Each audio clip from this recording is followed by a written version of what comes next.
FIFA world cup مراکش نے Spain کو ہرا کر میدان پر فلسطینی پرچم لہرا دیا۔ ویڈیو سوشل میڈیا پر viral. Doha FIFA world cup کے سنسنی خیز میچ میں مراکش نے جیت حاصل کر کے میدان پر فلسطینی پرچم لہرا دیے۔ ایجوکیشن سٹی اسٹیڈیم میں کھیلے گئے میچ میں مراکش نے اسپین کو شکست دے کر پہلی بار کوارٹر فائنل تک رسائی کا اعزاز حاصل کیا اور سابق عالمی چیمپئن کو میگا ایونٹ سے باہر کر دیا۔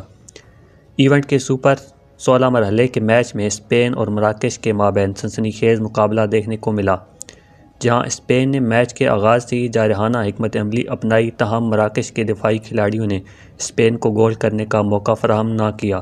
دونوں ٹیمیں ایک دوسرے کے گول پوسٹ پر تابڑتوڑ حملہ کرنے کے باوجود مقررہ وقت تک گول کرنے میں کامیاب نہ ہو سکی۔ اس کے بعد دونوں ٹیموں کو اضافی وقت دیا گیا، تاہم دونوں ٹیمیں سر توڑ کوشش کے باوجود گول کرنے میں ناکام رہی۔ میچ کو فیصلہ کن بنانے کے لیے دونوں ٹیموں کو 5-5 پلنٹیز دی گئی۔ اسپین کی ٹیم پہلی تینوں پلنٹیز میں گول کرنے میں ناکام رہی، جبکہ مراکش نے 4 پلنٹیز میں 3 گولز کر کے فتح اپنے نام کی۔ اسپینش نژاد موراکو کے کھلاڑی اشرف حکیمی نے وننگ پلنٹی لگا کر ٹیم کو کوارٹر فائنل تک پہنچا دیا۔ فیفا ورلڈ کپ مراکش کو فتح یاب کروانے والے اشرف حکیمی کون ہیں؟ اشرف حکیمی 4 نومبر 1988 کو اسپین کے شہر میڈرڈ میں پیدا ہوئے۔ وہ دوہری شہریت کے حامل مراکشی فٹ بالر ہیں۔ انہوں نے اسپین کی طرف سے فٹ بال کھیلنے کی بجائے اپنے آباء و اجداد کے ملک مراکش سے کھیلنے کو ترجیح دی۔ مراکش نے 3-0 کی کامیاب شوٹ آؤٹ سے کامیابی حاصل کی اور اشرف حکیمی بھاگ کر شائقین میں سب کو چھوڑ کر اپنی والدہ کے پاس جا پہنچے۔ اشرف حکیمی کی والدہ لوگوں کے گھروں میں کام کرتی تھی، جبکہ ان کے والد سڑکوں پر پھیری لگاتے تھے۔ اسٹار فٹ بالر نے اپنا پہلا میچ 2016 میں رائل کلب کے ساتھ ایک دوستانہ مقابلہ تھا، جس میں انہیں capital club Paris Saint Germain کے ساتھ منسلک کر دیا۔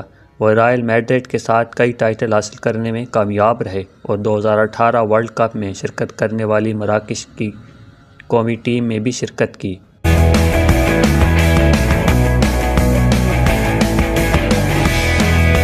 دوحہ قطر میں جاری فیفا ورلڈ کپ میں غیر ملکی افراد ٹکٹوں کو بلیک کرنے لگے۔ ٹکٹس اپنی اصل قیمت سے 10 گنا زائد نرخ پر بیچے جا رہے ہیں۔ ایک شخص نے اپنا نام ظاہر نہ کرتے ہوئے بتایا کہ وہ فرانس سے یہاں آئے اور میسی اور رونالڈو والے میچز کی ٹکٹ بلیک میں فروخت کر رہے ہیں۔ اس سے انہوں نے ٹھیک ٹھاک رقم جمع کر لی اور آنے جانے کے اخراجات پورے ہو گئے۔ بہت سے دیگر ممالک سے شائقین کے طور پر آنے والے افراد قطر میں پولیس سے بچ کر ٹکٹ بلیک کرنے میں مصروف ہیں۔ دوسری جانب فیفا ورلڈ کپ میں راؤنڈ آف 16 مرحلہ مکمل ہو چکا ہے، جبکہ کوارٹر فائنل مرحلے کا آغاز جمعہ سے برازیل اور کروشیا کے درمیان میچ سے ہوگا۔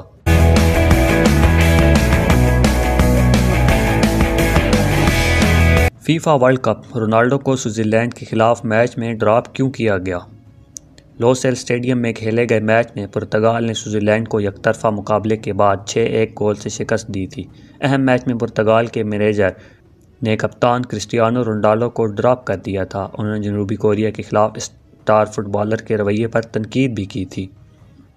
یہ فیصلہ اس لیے کیا گیا کہ رونالڈو میدان سے باہر جاتے ہوئے کورین پلیئر سے الجھ پڑے تھے۔